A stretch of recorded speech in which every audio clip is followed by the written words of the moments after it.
Hello, this is Mike, NoStressMike.com. What I want to talk about is I need to kind of clarify the realities of war, realities of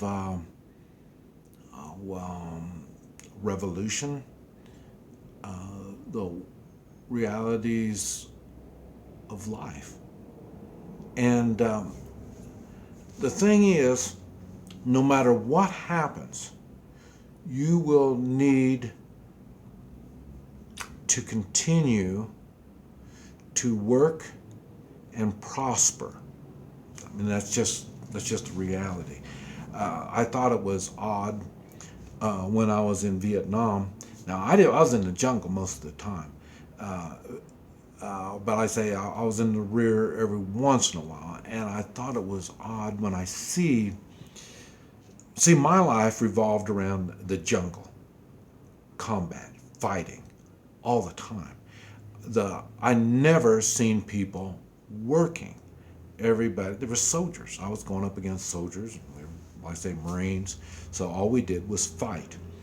But when I'd go to the rear, one time I was on a truck convoy and we were driving through a town, and I was hospitalized once, and I went on R&R, and those are the times I went to the rear and I saw people, real people, living a real life. They weren't at war. They had jobs. They were prospering. They were doing things. They had to, because they had to have food. They had to take care of their families. And that is the reality. That's why I talk about the city folk are going to have problems with martial law. The country folk, martial law isn't near the problem as the city folk will have. Because the country folk will still be, the city folk and the country folk are going to have to prosper. They're still going to have to do something. Now, yeah, you want to think you're going to be, a rebel and you're going to do all this. You're still going to have to provide for your family. You're still going to have to do this stuff. Now, I don't know how you're going to do it in the city.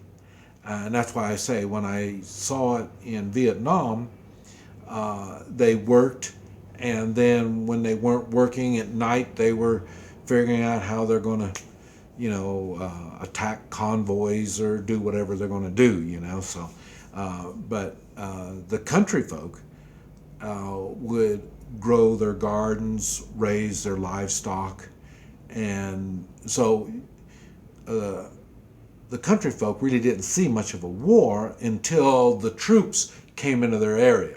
I wasn't one of those troops. I was on the DMZ, so but I know what's going on. And so like I say, you see a lot of the Vietnam pictures, and you'll see the troops going through the rice paddies and going through villages and stuff like that. I didn't do that stuff. Like I say, I was out in the jungle along the DMZ.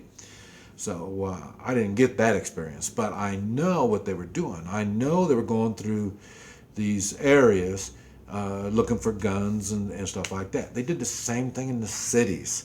I did go through Hue. I was at Hue in Vietnam, and they had, but I didn't get, I was on one side of the river and all the fighting was on the other side, so I didn't really do any contact there. So I got some experience on that, but that was war in the city itself.